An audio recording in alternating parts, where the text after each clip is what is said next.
Next चलो आओ next पे बातचीत करते हैं। Revaluation of assets and reassessment of liabilities. 4 number में इसका वेट है बोर्ड में।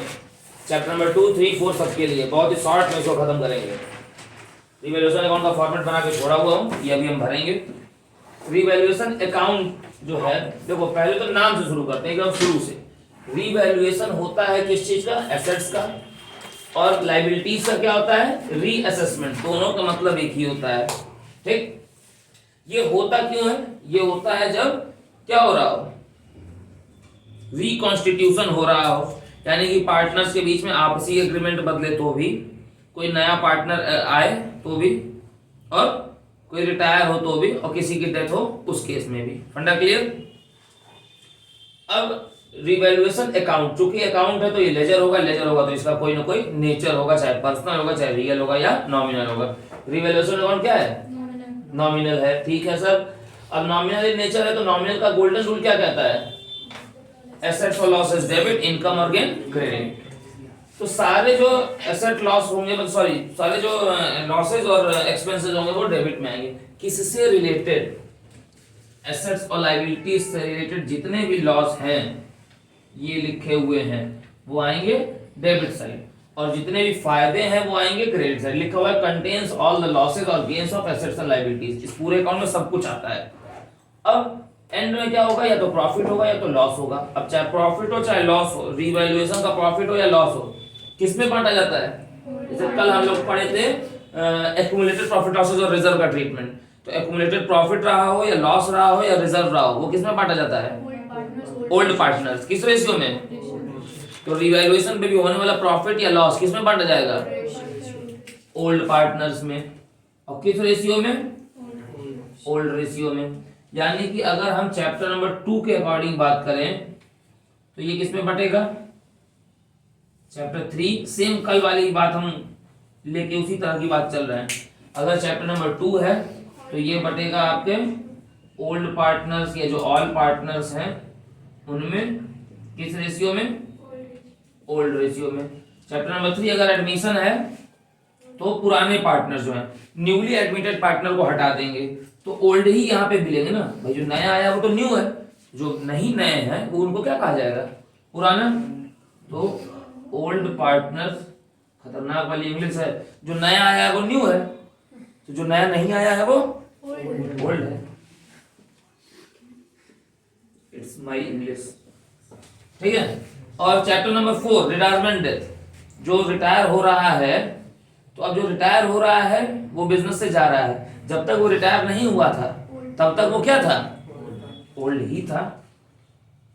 मतलब सब में ओल्ड पार्टनर्स को मतलब है ऑल की बात कर रहे हैं यहाँ पे हम, सब की।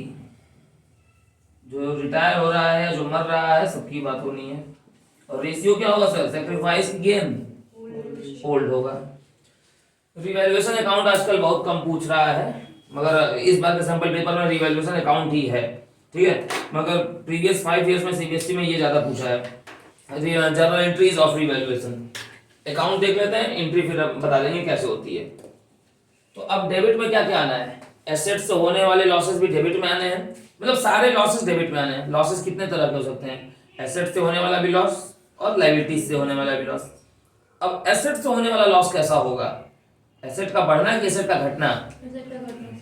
एसेट का घटना एसेट से होने वाला लॉस में आएगा। तो यहाँ पे लिखेंगे sir to decrease in asset. मतलब अगर एसेट घटेगा तो फायदा है कि लॉस है? लॉस है। और लायबिलिटी अगर बढ़ेगी तो भी लॉस है। अगर लायबिलिटी बढ़ गई तो भी लॉस है, तो वो भी डेबिट में आ जाएगा। To increase in liabilities. और एसेट अगर बढ़ेगा तो फायदा है, क्रेडिट में चला जाएगा। By increase in asset. ये इंक्रीज या डिक्रीज वाली वैल्यू ली जाएगी, नई वाली वैल्यू नहीं ली जाएगी। जो एक्चुअल इंक्रीज या डिक्रीज है वो बाई डिक्रीज इन लायबिलिटी।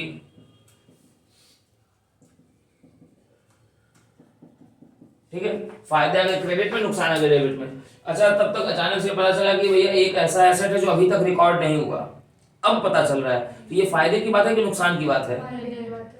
इसको कहते हैं अनरिकॉर्डेड एसेट। जो अनरिकॉर्डेड एसेट होता है वो कहाँ आएगा? क्रेडिट साइड आता है। अनरिकॉर्डेड एसेट, ठीक है सर। उसी तरह अगर कोई अनरिकॉर्डेड लायबिलिटी पता चली तो वो नुकसान है, वो कहाँ आएगी?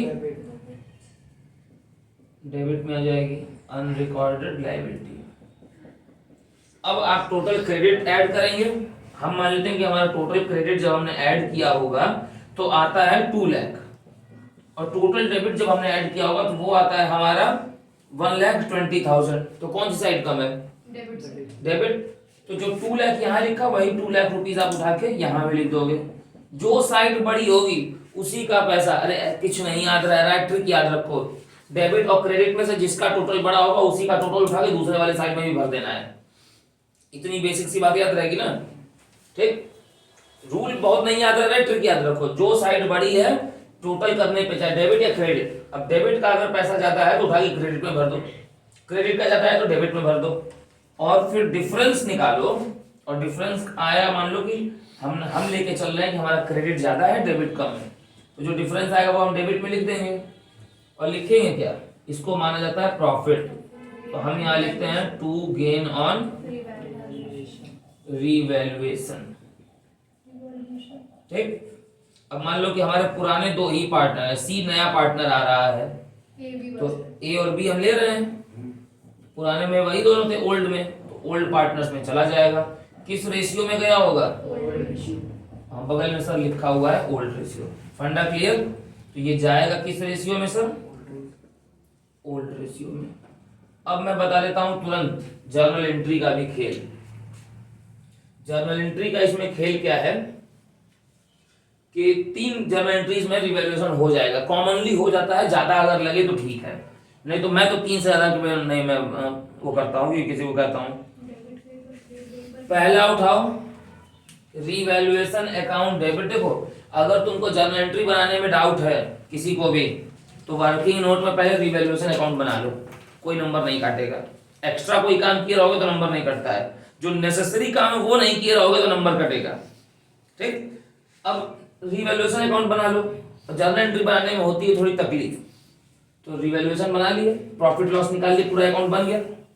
अब पहली एंट्री उठाओ और लिखो रिवैल्यूएशन अकाउंट डेबिट। जैसे एंट्री यहाँ पे ऐसा करो, पहली एंट्री डेबिट फेज की उठाओ, तो एंट्री करोगे तुम रिवैल्यूएशन अकाउंट डेबिट टू। अब जो भी चीजें हैं टू टू टू, जो भी 2-3 चीजें सब वो लिख डालो, ठीक है। यहां तक में ये तीनों जो है अनरिकॉर्डेड लायबिलिटी तक वाला फेज जो है वो पूरा उठा के लिख डालो। टू फलाना, टू फलाना, टू फलाना, जो भी है सब। ये नहीं, देखो ऐसे तुमको सिखाया जाता है ना कि एसेट को अलग लिखिए, लायबिलिटी को अलग लिखिए। मैं कह रहा हूं सब एक साथ लिखो यार, to asset, to liability, to unrecorded liability, सब एक साथ एक ही में लिख दो, कोई दिक्कत नहीं है, कोई दिक्कत आएगी नहीं। क्योंकि फाइनली जो आपको एग्जामिनेशन में मैटर करेगा कि आपका गेन ऑन रिवैल्यूएशन सही आया हो। पहली चीज, ये जो अमाउंट आया है ये वाला, ये अमाउंट सही आया हो पहला। दूसरा, ये जो आपने डिस्ट्रीब्यूट किया है ये सही रेशियो में डिस्ट्रीब्यूट किया हो, दैट मींस ओल्ड रेशियो में। और डिस्ट्रीब्यूट करने का जो अमाउंट आया, लाइक ओल्ड रेशियो 3:2 था, 50,000 रुपए का प्रॉफिट था, तो 50,000 को 3:2 में करना है, तो A का 30 और B का 20 आया हो। ये नहीं कि A का 20 B का 30 आ जाए, फिर क्या फायदा। फिर दूसरा काम करो, क्रेडिट फेज उठाओ। पहला काम हमको, पहले काम में क्या मैंने बताया, हमने डेबिट फेज उठाना है। दूसरे काम में हमको क्या करना है, ये क्रेडिट फेज पूरा ये वाला उठाओ।